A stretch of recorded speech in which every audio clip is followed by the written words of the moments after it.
Real Country 1430 AM and 107.3 FM WRDN. Brian Winnekins from the NAFB convention in Kansas City. Thank you to our broadcast sponsors, including Alcivia Co-op, Annabis Silo, Animal Wellness Center in Buffalo Valley, Compeer Financial, Osteoplastics, Synergy Health Amplify, or Synergy Co-op Amplify Health, the Wisconsin Soybean Marketing Board, and the Wisconsin Corn Growers Association. And I am with Kenny Hartman. He is the new president of the National Corn Growers Association, and had a chance to talk with Kenny here during the NAFB convention.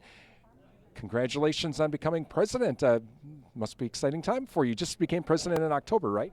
Yes, just became president in October. Really excited about the opportunities and going through the next year. Hopefully we can get some things done in D.C. and around the country.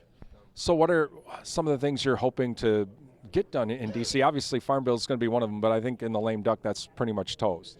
Well, we hope there's still some opportunities there on a farm bill because, in fact, we've already kicked it down the can down the road 1 year. We don't need to keep kicking it down the road, but we realize that, it's not a lot of time to try to get it done, but it's definitely very important. When you look at, we're running a farm bill from 2018. A lot of things have changed in the economy and inflation and things from 18 to where we're at today. Some of the other things we're working on, we're hoping lame duck. We're looking at trying to get E15. There's a House bill and a Senate bill for E15 year round. We know that, we're going to have it in 8 states, but, 8 states is not enough. We need it through all 50 states as far as selling E15 year round. I mean, ethanol is a great product.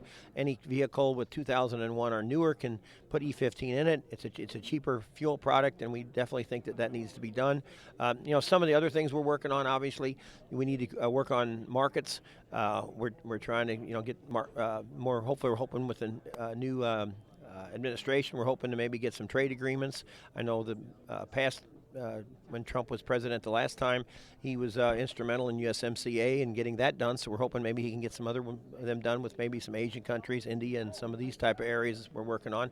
And then the other thing that just came up is, right now farmers there's a lot of farmers that are really hurting because of, $3.50, $4 corn. Some of the other commodities are low prices. We're hoping to get some economic assistance for them maybe in lame duck here to help out, bridge that gap till we can get some markets and get some higher prices.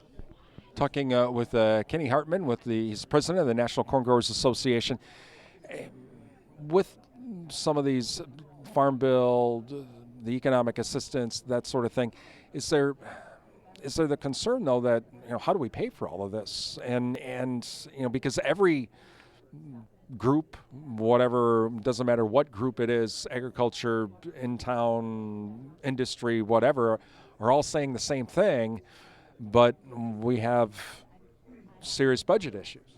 No, we understand that, but at the same time, I mean, you got to support agriculture. You got to support the farmers in the Midwest, because if we don't, we could have a lot more serious financial problems down the road where they would need more assistance. That's why it's so important to get markets and E15, E15, higher blends of E15. If we also have what they call the Next Generation Fuel Act, which we go to 20-25% blend, that would create demand, create markets, raise prices, and it doesn't cost the federal government any money. Talking with Kenny Hartman this morning. He's the president of the National Corn Growers Association. Obviously, another part of the export side is there a concern about new trade wars? Well, we definitely understand. I mean, we have concerns. We don't want huge tariffs on some of the products and trade wars, but at the same time, we're hoping that we can have some negotiations where we can actually get some trade agreements that are fair, basically fair trade. I mean, for an example, right now, you look at what we're doing with ethanol with Brazil. I mean, they bring ethanol into the United States, I believe, at around a 2% tariff, but yet if we ship ethanol to Brazil, they have an 18% tariff on our product. That's not acceptable. It's got to be a fair practice. So that's I think where we're going as far as being fair markets and good trade agreements. Is there a concern though that if there's tariffs across the board on everybody, doesn't matter who it is?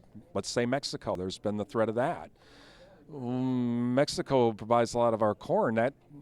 That may boomerang.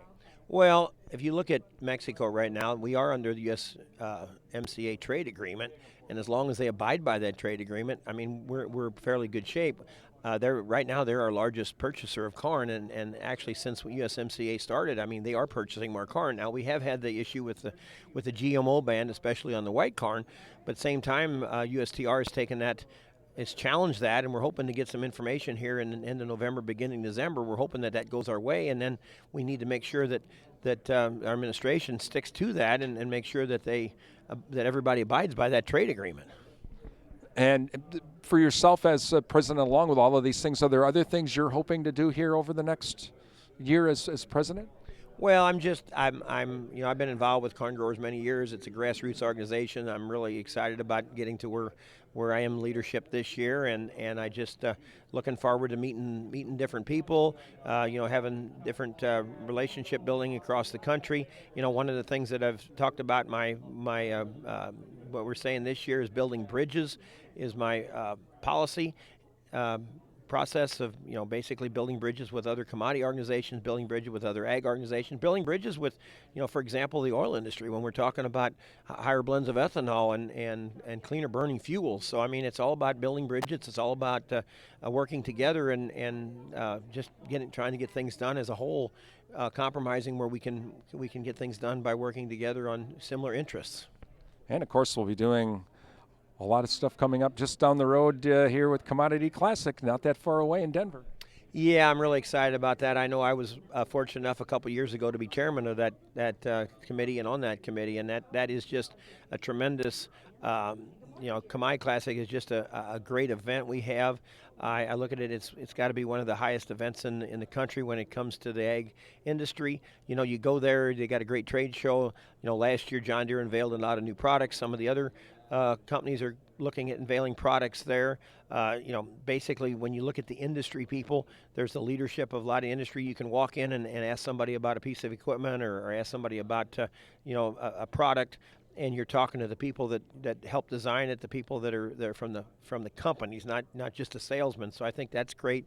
We've got a lot of interesting learning sessions that come about there about some of the new products, new advancements. We basically give out the awards for the corn yield contest, which has been huge over the years. I mean, you guys all know, we got some high yielding corn, and it basically pushes to get higher yields every year. So that's where that event is. There's just a lot of things going on there, and I invite anybody that wants to know any more about agriculture and just have a really good time to come to that event, because we feel like that is the highlight of the commodity organizations of the year.